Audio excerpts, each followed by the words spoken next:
Finally this week, the Ebola outbreak in West Africa. And again, this is sort of like Gaza, at least in the sense that there are immediate losses of life to deal with now, but also a lot of knock-on effects. With Ivory Coast and Senegal closing their borders with Liberia and Guinea to try to stop the spread, regional trade is being shut down. Now, the World Bank has pledged $200 million to fight Ebola, but it also predicts the outbreak could wipe a whole percentage point off of Guinea's growth. Shihab Rattansi sat down with the president of Senegal, Macky Sall, to discuss the crisis. Ebola est une maladie qui a une propagation exponentielle. Ebola is a disease that spreads exponentially, so it is important that the international community participates and contributes, first of all, at the level of research, but also at the level of resource mobilizing in order to come to control this pandemic. And that's very interesting because there is a sense that the international community has not mobilized on Ebola because they feel it's an African disease. The pharmaceutical companies think there's not much money in a vaccine or a cure. Do you think that they are doing enough in the West to try and combat Ebola and research into a meaningful way to prevent Ebola from spreading? Oui, je pense que la réaction de la communauté internationale est assez faible.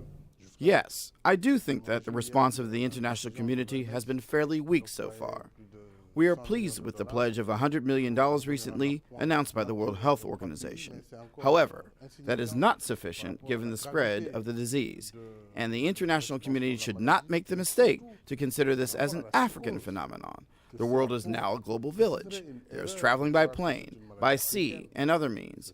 We should not believe that just by closing the borders and preventing flights that will go ahead and control this pandemic. Just realize what would happen if a single case is discovered in the U.S. or in Europe, what that would have as an impact on the world economy.